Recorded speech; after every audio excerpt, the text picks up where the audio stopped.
your choice? We're here today in the temple of the Church of the Nazarene in the city of Campinas. The beautiful city of Campinas. And we have people here in the auditorium, people out in the hall and other auditoriums. There's a big screen out there for people to watch. There's a big crowd out there. We are here for the Tuesday night victory service. And victory is not only for Tuesday night. You know this, right? Victory is for every day. Right? But the purpose of our service tonight is for you to start a crusade of faith in your life.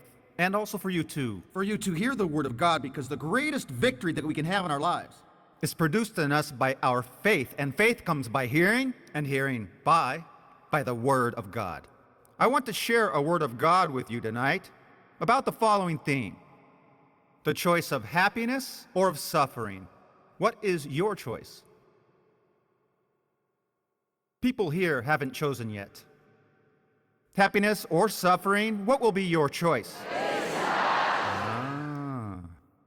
Of course we choose happiness. Listen here for a second. The difference of choosing suffering or happiness, it's our understanding that many times there are certain factors foreign to us, outside our control, because we are social creatures. So then, if our child is facing a problem, that's going to bring suffering upon us. It's not our choice, right?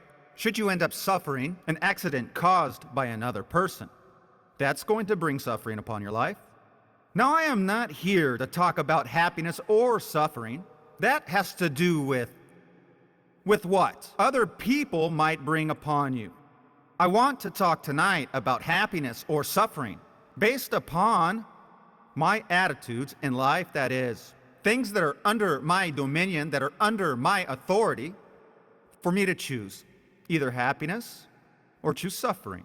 Because the question of choosing happiness or choosing suffering has to do with our mental disposition, which is the viewpoint that you have of your life, which is that way that you react to the different situations of life and the types of attitudes that you take, and who in the spiritual world has control over your life.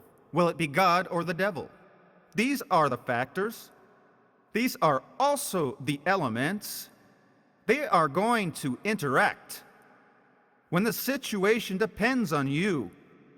And you can choose to live a life of happiness, or you can choose to lead a life of suffering. So I would like to explain to you the following. My message here today teaches things that you must never, ever, ever do if you don't want to suffer. And also the things that you must do if you want to enjoy happiness. So the first part of my recipe for you are the things that you must never do. Because if you do not put into practice the things that I tell you in the first part of my message tonight, you will find nothing but suffering.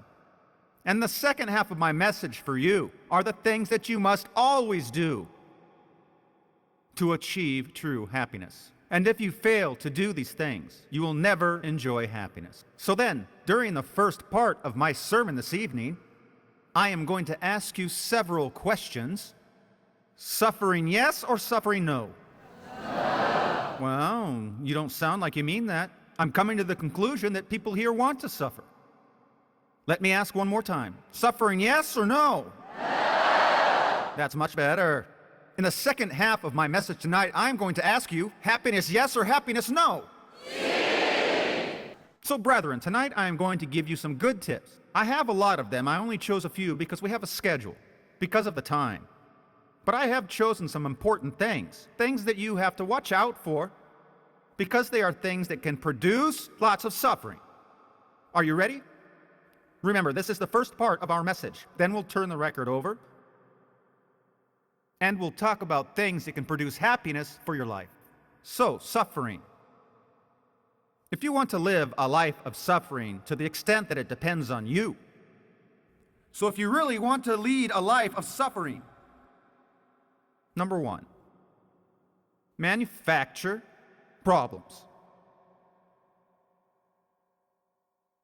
If you are not happy with the problems that you have, invent a few more.